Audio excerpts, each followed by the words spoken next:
அனைவருக்கும் வணக்கம். இன்னைக்கு நமக்காக இனிப்பு காரம் பற்று ஸ்நாக்ஸ் வழங்க வந்திருப்பவர்கள் வினோத்குமார், மணி, சதீஷ். இவங்க 3 பேர் இவங்க நண்பர்களாக வந்திருக்காங்க. எதுக்காகன்னு கேட்டிங்கன்னா, நம்ம திரைப்பட உலகில் தலை அஜித் அப்படிம்பாங்க, தெரியுங்களா? ஓகேங்களா? அவருடைய பிறந்த நாள் கடந்த 1ஆம் தேதி அவருடைய பிறந்த நாள். அதை முன்னிட்டு இன்னைக்கு தான் அவங்களுக்கு நம்ம ட்ரஸ்ட்டை பற்றி தெரிஞ்சிருக்கு, நம்ம முதியோர்லத்தை பற்றி தெரிஞ்சிருக்கு. இருந்தாலும் நம்ம எந்த நாள் கொண்டாடினாலும் அவர் பிறந்த நாள்னு சொல்லிட்டு இவங்க 3 பேரும் 5 பேரும் இங்கே வந்திருக்காங்க. அவங்களுக்கு நமது பாச அறக்கட்டளை பாச முதியோர்லம் சார்பாக நன்றிகளையும் வாழ்த்துக்களையும் தெரிவிச்சுக்கலாம்.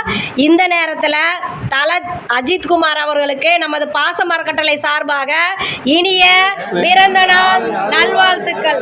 ஒரு வாழ்க்கையில் அனைத்து செல்வம் பெற்று நீடூழி வாழவும், நமக்காக இந்த ஸ்நாக்ஸ் கொண்டு வந்த அவங்க பசங்க, குடும்பம், தொழில், வாழ்க்கையில் அனைத்தும் பெற்று வாழ நமது பாச அறக்கட்டளை பாச முதியோர்லம் சார்பாக இறைவன் கிட்ட ஒரு பிரார்த்தனை வச்சுக்கலாம்.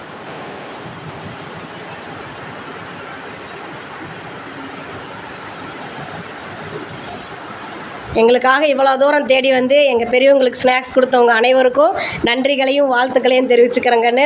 உங்கள் சேவையெல்லாம் எங்கள் முதியோர்லத்துக்கு இன்னும் தேவைப்படுது. உங்களால் முடிஞ்ச உதவி எங்களுக்கு செஞ்சு கொடுங்க.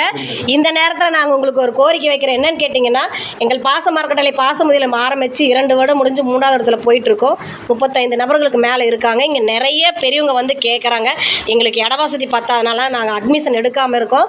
இப்போ சொந்தமாக இடம் வாங்கி கட்டடம் அமைக்கலான் இருக்கோம். ஒரு 50 நபருக்குள்ளையாவது நாங்கள் ஆதரவு கொடுக்கணும்னு ஒரு முடிவு எடுத்திருக்கோம். அதுக்கு உங்களால் முடிஞ்ச உதவி எங்களுக்கு செஞ்சு தரலாம். நீங்கள் மட்டும் இல்லாத உறவினர்கள், நண்பர்கள், உங்கள் தெரிஞ்ச இடத்துலலாம் எங்கள் முதியோர் இல்லத்தை கொண்டு சென்று எங்களுக்கு கூடிய விரைவில் ஒரு சொந்த கட்டடம் அமையருக்கு உங்களால் முடிஞ்ச உதவி எங்களுக்கு செஞ்சு கொடுங்கன்னு இந்த நேரத்தில் எங்கள் பெரியவங்க சார்பாக கேட்டுக்கிறோம். உதவி புரிந்த உங்கள் அனைவருக்கும் நன்றிகளையும் வாழ்த்துக்களையும் தெரிவிச்சுக்கிறோம். வாழ்க வளத்துடன்.